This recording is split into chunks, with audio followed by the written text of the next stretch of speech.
ಪಾಕಿಸ್ತಾನದ ಜೊತೆ water war ಅನ್ನು ಕೂಡ ಶುರು ಮಾಡಿದೆ. ಬಗ್ಲಿಹಾರ್ ಡ್ಯಾಮ್ ಮತ್ತು ಸಲಾಲ್ ಜಲಾಶಯಗಳ ಗೇಟ್ಗಳನ್ನು ಓಪನ್ ಮಾಡಲಾಗಿದೆ. ಪಹಲ್ಗಾಮ್ ದಾಳಿಯ ನಂತರ ನೀರು ಬಂದ್ ಮಾಡಿತ್ತು ಸರ್ಕಾರ. ಇದೀಗ ಗೇಟ್ಗಳನ್ನು ಓಪನ್ ಮಾಡಿದೆ. ಇವತ್ತು ಜಲಾಶಯಗಳ ಹಲವಾರು ಗೇಟ್ಗಳು ಓಪನ್ ಆಗಿದ್ದಾವೆ.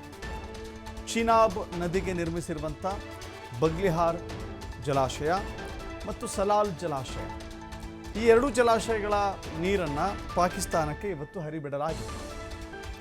ನೀರು ಬಂದಾದ ಬಳಿಕ ಬಹಳ ತೀವ್ರ ಹಾಹಾಕಾರಕ್ಕೆ ಪಾಕಿಸ್ತಾನ ಸಿಲುಕಿತ್ತು.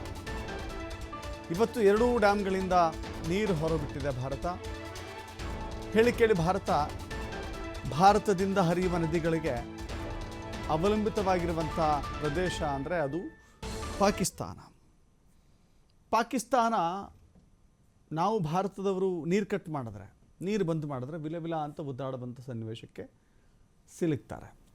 ಆಗಿದ್ರೂ ಕೂಡ ಪದೇ ಪದೇ ಕೆಣಕೋದು, ಪದೇ ಪದೇ ಭಾರತವನ್ನು ಪ್ರಚೋದಿತಗೊಳಿಸೋದು, ಅಪ್ರಚೋದಿತ ದಾಳಿಯನ್ನು ಮಾಡೋದು, ಇದರಿಂದ ಭಾರತ ಒಂದು ತೀರ್ಮಾನವನ್ನು ತೆಗೆದುಕೊಂಡಿತ್ತು.